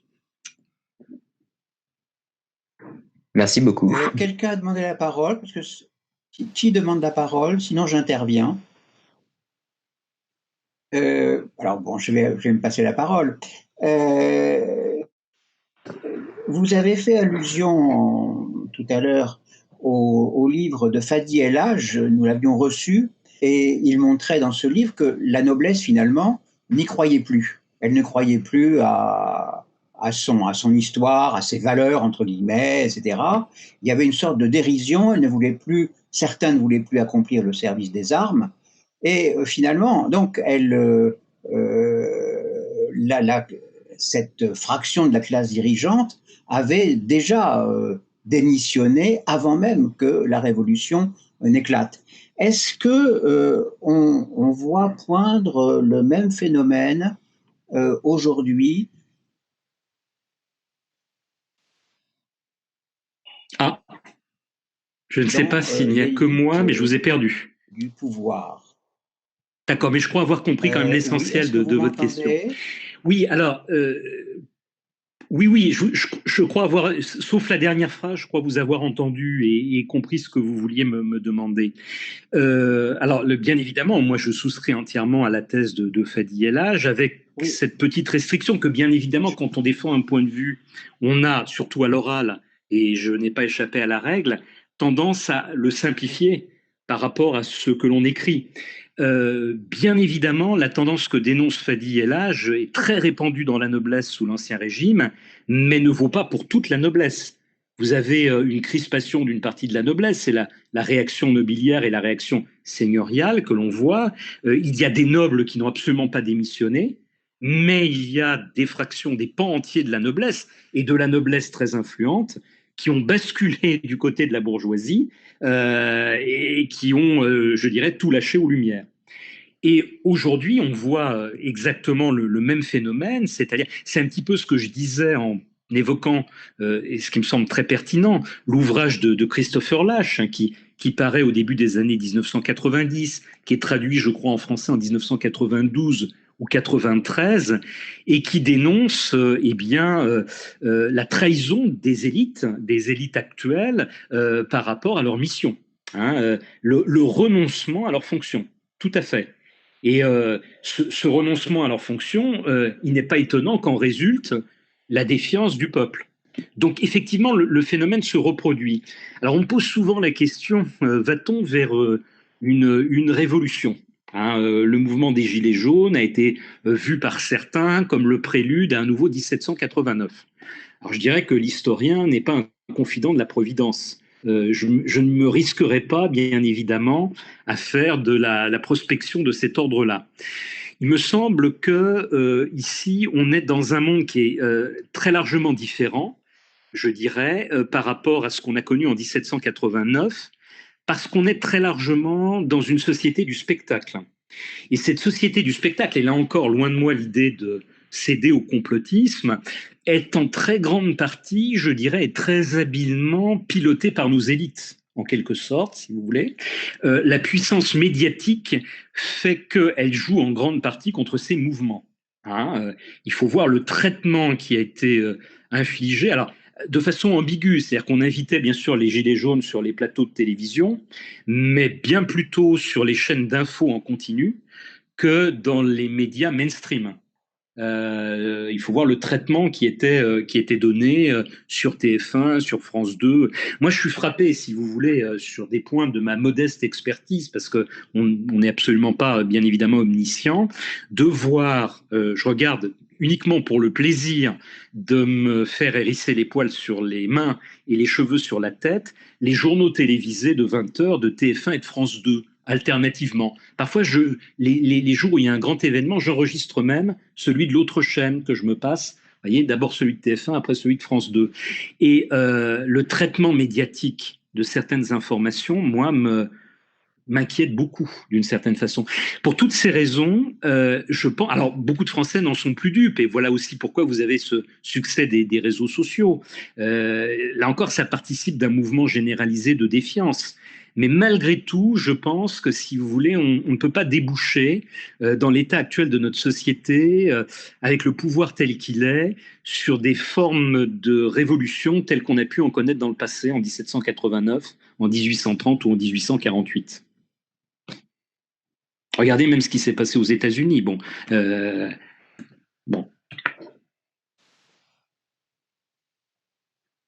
Très bien. Alors, je vois que Régina a levé la main. Ou Guillaume. Hop, oui, pardon. Pardon, petit souci de micro. Donc, merci pour cet excellent exposé. Je vais revenir sur ce que vous disiez plus tôt dans la conférence. Vous expliquiez à un moment qu'il y a même eu un rêve d'une élite mondiale. Vous parliez d'une élite mondiale qui avait été quelque chose d'évoqué. Est-ce que justement, on va faire de la politique fiction, mais au vu effectivement des nombreuses crises crise de confiance que subit l'élite, ou les élites, en fonction des pays dans lesquels on se place, n'est-ce pas justement une forme d'élite mondiale avec effectivement, vous l'avez rappelé très bien, dans la création de l'OMS, la création de grands organes internationaux qui effectivement ont pris le pas sur la puissance nationale. L'Union européenne en est l'exemple stéréotypique, si ce n'est peut-être le plus puissant de tous, au moins pour la France. N'est-ce pas justement la fin d'une élite nationale au profit d'une variation de l'élite nationale, au profit d'une grosse élite beaucoup plus généralisée, peut-être pas automatiquement mondiale, mais au moins d'un point de vue continental. Tout le pouvoir étant parti de Paris à Bruxelles, et Francfort, enfin bref, voilà. Oui, bien sûr. Alors, je me suis peut-être mal fait comprendre. En fait, ce gouvernement ou cette gouvernance mondiale n'est pas un phénomène que moi j'ai trouvé dans les autres siècles. C'est aujourd'hui, c'est précisément le mouvement auquel on assiste depuis une trentaine d'années. Et c'est ça qui est très, très inquiétant. Avec, par contre, alors là, il y a des récurrences, une tendance à l'épistocratie. Alors, qu'est-ce qu'on appelle l'épistocratie? C'est le gouvernement des experts. Hein. La formule remonte à Aristote, hein, qui était lui-même le conseiller d'Alexandre le Grand. Et là, périodiquement, cela ressurgit. Cela existait d'une certaine façon, je le rappelle, alors sous une forme assez différentes quand même, hein, sous la monarchie d'Ancien Régime, en particulier sous la Régence, hein, cela a été étudié. Mais on voit le phénomène véritablement prendre une extension avec le saint-simonisme et avec le Second Empire. Napoléon III avait publié, quand il était emprisonné au fort de Ham, il ne s'appelait à l'époque que Louis-Napoléon Bonaparte, un article qu'il avait donné au journal de Saint-Quentin, dans lequel il disait « Désormais, les gouvernements doivent être composés d'experts. Si un jour je suis aux affaires, je mettrai eh bien, un entrepreneur de travaux publics aux travaux publics, un banquier aux finances, un diplomate aux affaires étrangères, un général, ça c'était déjà le cas, vous me direz, au ministère de la guerre, etc., et un professeur des universités à l'instruction publique, etc., etc. Et de fait, sous le Second Empire, en grande partie, c'est ce qu'il a fait. Simplement, encore une fois, je ne cherche pas à défendre systématiquement Napoléon III. Tout ça partait d'un bon sentiment et était purement franco-français. Il était le seul en Europe, à ma connaissance, à appliquer cela. Vous avez vu, avec l'avènement de l'Union européenne à partir de l'acte unique en 1986, le traité de Maastricht en 1992, ce phénomène apparaître. Il a été théorisé par Guy Verhofstadt. Je vous invite à vous replonger dans les articles et les écrits de Guy Verhofstadt. Guy Verhofstadt, on l'oublie, il est aujourd'hui député européen, c'est un député très influent du groupe libéral, a été pendant un bref laps de temps, alors à vérifier, 1999, 2000 ou 2001, je ne sais plus, a été chef du gouvernement, Premier ministre en Belgique. Et à ma connaissance, il est le premier à avoir remis en place ce système de l'épistocratie, encore une fois, qu'il avait théorisé. Et vous avez eu dans un certain nombre de pays européens, eh bien, des gouvernements d'experts, bien souvent au moment où survenait une crise. Et qui demandait aux pays en question faisant partie de l'Union européenne ce gouvernement d'experts? Eh bien, c'était Bruxelles. Regardez, crise en Grèce, gouvernement d'experts en Grèce. Crise en Roumanie, gouvernement Cholos, qui est un gouvernement purement d'experts. C'est un collègue à moi qui, nonobstant qu'il faisait partie de ce gouvernement, est un ami universitaire qui est devenu ministre de l'Éducation nationale en Grèce. C'est l'un de ses collègues diplomates qui avait en charge les affaires étrangères. Donc, il y a une montée en puissance de ces gouvernements d'experts, et tout ça, bien évidemment, piloté par des organes supranationaux. Parce que les experts ont tendance, bien évidemment, à s'entendre beaucoup mieux entre eux et à ne devoir bien souvent leur pouvoir car leur propre expertise n'est pas forcément au suffrage universel. On a le cas de Mario Monti, vous vous souvenez, en Italie. Enfin, il y a de multiples exemples au cours des 20 dernières années. Alors, merci. La parole. Qui demande la parole? Francis, tu avais demandé la parole, a priori. Oui, tout à fait.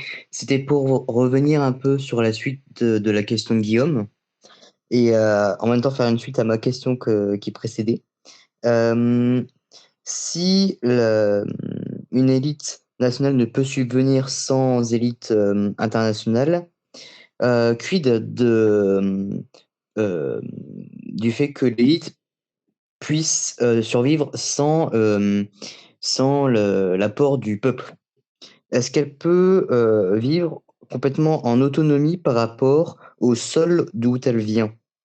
Ça me pose la question de la possibilité de la conclusion de Christophe Guilly dans son enfin, je sais pas si c'est son dernier, mais en tout cas son livre de 2016, Le crépuscule de la France d'en haut, où sa conclusion, bon bah je spoil, hein, mais pour ceux qui ne l'ont pas lu, c'est il fait l'observation d'une élite qui va justement s'affranchir de plus en plus d'un peuple français qui en tout cas, qui a appelé à servir en autonomie dans cette France périphérique qui est son territoire. Voilà. Oui, alors c'est un petit peu le risque. Là, je refais bien évidemment une histoire qui est bien connue de vous, mais quand même, pour moi, l'un des actes les plus inquiétants, c'est ce qui s'est passé en 2005. C'est-à-dire quand même un référendum qui avait amené un non assez net sur le traité de constitution européen et qui a été invalidé par le président Sarkozy une fois élu. Alors c'est vrai qu'il avait dans son programme qu'il a fait élire indiqué qu'il reviendrait sur ce référendum, mais ça n'a été qu'un élément noyé dans la masse de son programme. Et par contre, en revanche, ça a été l'un des actes les plus forts qu'il ait fait dès 2007. Hein. Et après, s'en est suivi, bien évidemment, le traité de Lisbonne. Donc, c'est un risque, bien évidemment. C'est un risque si les Français en viennent, comme on peut le craindre, à se désintéresser complètement de la politique, dans le cadre d'une offre qui, malheureusement, est très restreinte. Je ne veux pas noircir le tableau, mais moi-même, je vous l'avouerai franchement, assez déprimé de voir que voilà, on a l'alternative de deuxième tour entre d'une part Emmanuel Macron et Marine Le Pen. Et donc, il n'est pas étonnant dans ces conditions que vous ayez une partie infinitésimale du corps électoral qui se déplace pour aller voter avec, je vous le rappelle quand même, un taux d'abstention, je le disais tout à l'heure, et phénomène, alors là, totalement neuf, un nombre de bulletins blancs tel qu'on n'en avait jamais connu dans une élection précédente. Donc ça, c'est un phénomène extrêmement inquiétant, hein, me semble-t-il. Oui, c'est un risque, indéniablement. Mais bon, c'est un peu aussi le jeu de l'offre et de la demande. Il est clair que si on avait une offre politique plus intéressante, peut-être, alors là je me dévoile, hein, donc vous devinez que je n'ai voté ni pour l'un ni pour l'autre au deuxième tour de la présidentielle, eh bien on aurait peut-être voilà, une alternative, enfin une alternative. Peut-être que c'est notre système politique qui veut ça aussi. Alors, il ne vous a pas échappé que là, une petite musique nous est jouée, qui peut être intéressante, c'est vrai, mais qui peut rendre le pays ingouvernable, qui est celle de l'établissement, comme on l'a connu périodiquement dans notre histoire, au moins pour les législatives, d'un scrutin proportionnel. Hein, on l'a eu en 1986, le scrutin proportionnel. On l'avait eu en 1885, un siècle auparavant.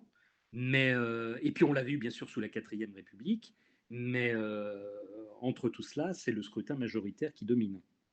Donc ça permet de faire entendre d'autres voix qu'on n'entend pas forcément au Parlement, mais bon, il y a un risque d'une part d'ingouvernabilité et d'autre part d'éclatement aussi au profit de quelqu'un qui tirerait les ficelles. Hein.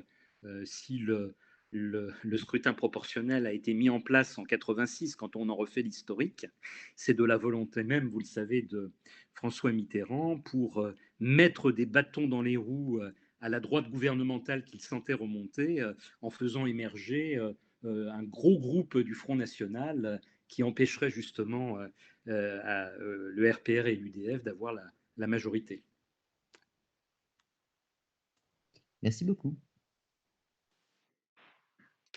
Qui demande la parole? Bah moi, Bertrand, je vais là. Ah bah non, Laurent, vas-y. Laurent, t'as levé la main, vas-y. Je t'en prie, Guillaume, pose ta question. Bon, alors très rapidement. La semaine dernière, nous avons reçu David Kella pour son dernier livre, Populisme et néolibéralisme. Et effectivement, la conclusion de David Kella, c'est justement que le néolibéralisme a amené au populisme, puisque ça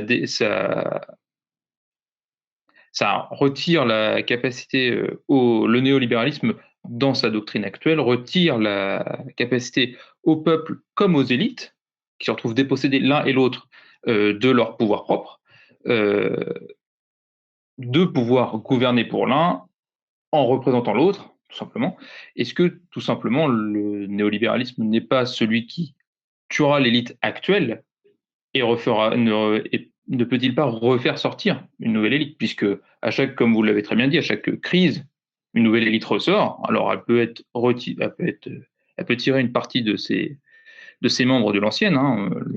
On l'a vu effectivement avec 1830, on l'a vu avec 1848 où les orléanistes apparaissent, pareil sous l'empire libéral que vous connaissez bien mieux que moi. Donc voilà, n'est-il juste pas en fait le point de rupture et un nouveau changement? Enfin, je sais pas. Oui, alors je le crois aussi profondément, hein. J'ai lu effectivement le travail, un digest du travail de David Kella, qui est très très intéressant, me semble-t-il. Euh, Selon moi, c'est le phénomène qui est en train de se produire, d'émerger. Et effectivement, l'élite émergente du néolibéralisme, me semble-t-il, c'est l'épistocratie, c'est-à-dire c'est le gouvernement des experts, pour parler clair. Donc c'est le danger, me semble-t-il, qui est devant nous, indéniablement. On le voit par petites touches. Aujourd'hui, on ne peut pas parler. Alors, même si les gouvernements d'Édouard Philippe et le gouvernement actuel de Jean Castex font advenir une forme d'expertise, parce que quand vous regardez, c'est assez fascinant, qui exerce quoi dans le gouvernement, ben, vous vous rendez compte que vous avez un ancien recteur au ministère de l'Éducation nationale, successivement deux professeurs de médecine au ministère de la Santé. Alors, il y a quelques exceptions. Mais les exceptions, c'est les énarques. C'est Bruno Le Maire qui est à l'économie et aux finances. Alors lui, effectivement, c'est pas un banquier. Et puis il y a aussi notre ministre de l'Intérieur qui est aussi une exception. Politique old-fashion, dirais-je, même s'il est très jeune. Mais globalement, vous avez des experts. Hein, donc c'est ce qui nous guette, me semble-t-il. Tout à fait. Laurent? Oui, contrairement à ma première question, là, je vais exprimer une opinion personnelle. Moi, j'ai toujours un certain malaise quand j'entends certains discours sur les élites, et c'est un procès que je ne vous fais pas, monsieur le professeur. J'ai bien entendu ce que vous avez dit à plusieurs reprises, donc je tiens à être clair sur ce point. Mais j'ai toujours un malaise lorsque j'entends les élites présentées comme hors sol, comme n'étant pas une émanation de la société, comme ayant un rôle néfaste et comme ayant des intérêts qui seraient contraires à ceux du peuple. Donc ça, une fois ceci dit, il y a une question que je me pose. Je me demande si la défiance du peuple envers les élites est vraiment une réalité. À savoir, alors, je suis bien conscient d'un certain nombre de phénomènes. Je m'intéresse aux questions de représentation, aux questions de démocratie participative. Donc, je suis bien conscient d'un certain nombre de phénomènes de défiance. Hein, donc, soyons clairs par rapport à ça. Mais je me demande quand même s'il y a vraiment un divorce réel entre la population, entre le peuple. D'ailleurs, je préfère la population que le peuple, parce que le peuple, vous le savez mieux que moi, ça demanderait une définition précise qui est un peu multiforme dans sa conclusion. Donc, pour en revenir à ma question, je vais finir par la poser. Est-ce qu'il y a vraiment une défiance du peuple, ou est-ce que on ne prend pas un peu trop, on ne donne pas un peu trop d'importance, soit des manifestations bruyantes d'une partie du peuple?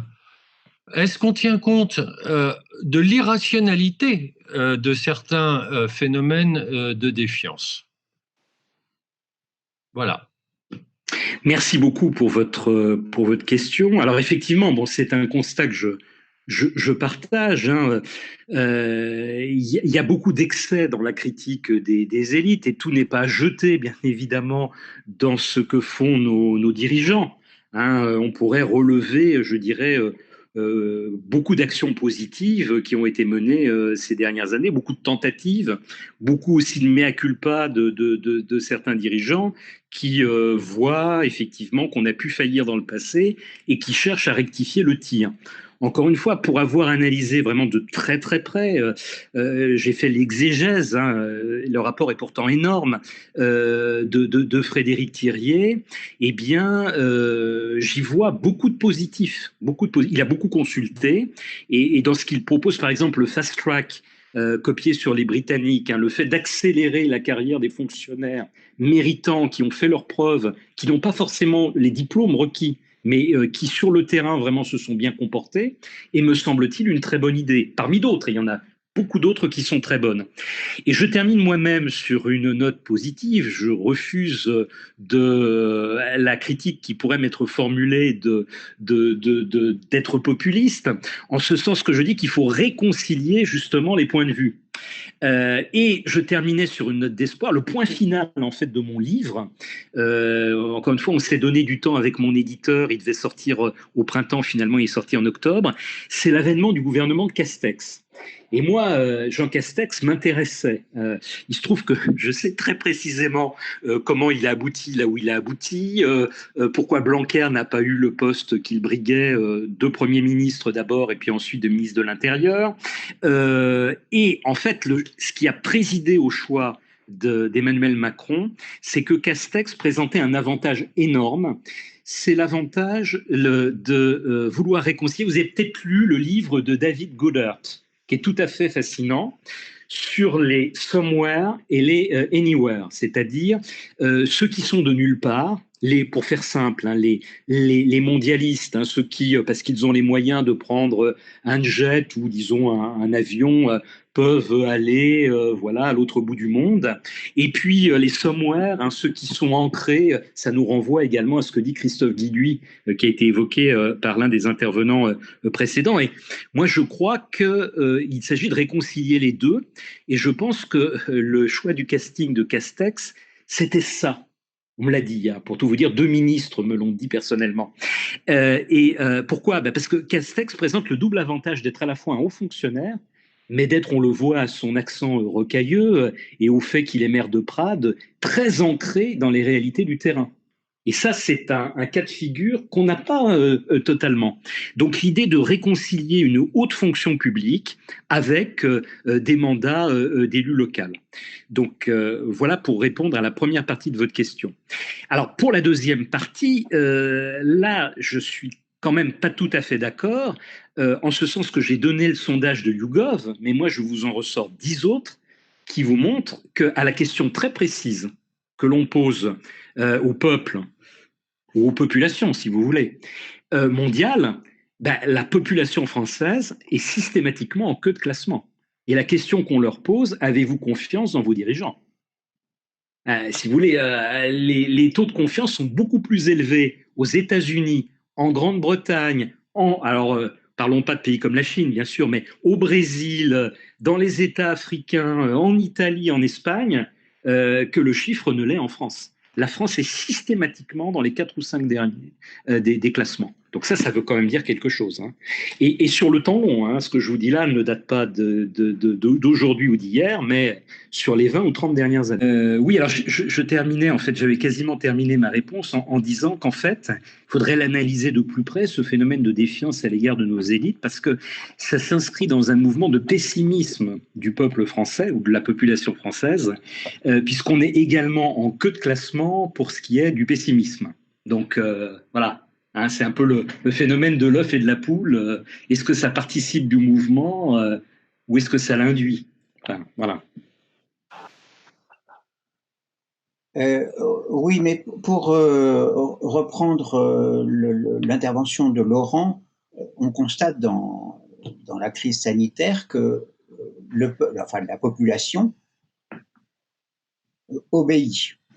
Il y a la défiance que vous soulignez, l'hostilité au pouvoir, tout ce qu'on veut, mais en même temps, comme dirait l'autre, nous mettons tous des masques dans la rue, même si ça paraît inutile. Nous rentrons tous chez nous à 8 heures du soir parce que Macron a dit qu'on rentrait à 8 heures du soir, etc. Et tous les mouvements de contestation des cafetiers, des anti-masques, etc., ont échoué. C'est quelques centaines de personnes en octobre, c'est très peu de gens à Marseille qui se sont lassés au bout de 3 jours, et finalement la population obéit, tout en protestant devant sa télé. Donc c'est une situation paradoxale. Ah oui, et là je vous rejoins à 200%, et ça conforte la thèse de la schizophrénie française. J'irai même plus loin que vous, c'est-à-dire qu'alors là, pour le coup, on a des enquêtes qui montrent le respect ou le non-respect des mesures données par les gouvernements, qui montrent que les Français sont parmi les plus respectueux des mesures de leur gouvernement. Donc là, on est dans le grand écart, on est dans la défiance et la critique maximale, mais dans l'application maximale des mesures gouvernementales. C'est très français. Comme le disait notre président, nous sommes des Gaulois, on aime bien contester, mais en même temps, on suit le chef, Vercingétorix. Alors, bon, on pourrait être géniaux parce qu'on fait la différence entre l'autorité et le pouvoir. Exactement. Mais il y a un facteur qui joue aussi, c'est la peur. Bon, tout à fait. Qui était sensible, moins sensible aujourd'hui, qui était très très sensible au printemps dernier. Si tout le monde est rentré à la maison, c'est parce qu'on avait peur et que les médias diffusaient très largement cette peur. Maintenant, c'est peut-être un petit peu différent. Mais quoique, vous avez vu, alors on n'a pas encore les résultats pour la Saint-Sylvestre et peut-être qu'on va apprendre de mauvaises nouvelles, mais pour Noël, les résultats sont tombés aujourd'hui et le gouvernement se satisfait d'un très grand respect de nos compatriotes des mesures appliquées au réveillon de Noël. Oui. Donc ça conforte ce que vous disiez. Voilà. Bon, donc nous sommes un peuple obéissant à l'élite. Est-ce que c'est la conclusion de la réunion? Je n'oserais le dire. Bon. Oui. Et est-ce que ça doit nous inciter à l'optimisme ou pas? Ça, c'est une autre question aussi. Non, parce que ça n'empêche pas les phénomènes de violence sociale. Tout à fait. Qui peuvent réexploser dès qu'on sera sorti justement du système de contraintes de la crise sanitaire. Encore que. Et avec la crise monumentale qui est devant nous. Avec la crise économique et sociale. Qui est devant nous, et qui était économique et donc sociale. Oui, bien sûr. Bon, mes chers amis, je crois qu'on a fait à peu près le tour de l'élite grâce à, historiquement et politiquement, grâce à Éric Anseau. Je vous remercie beaucoup.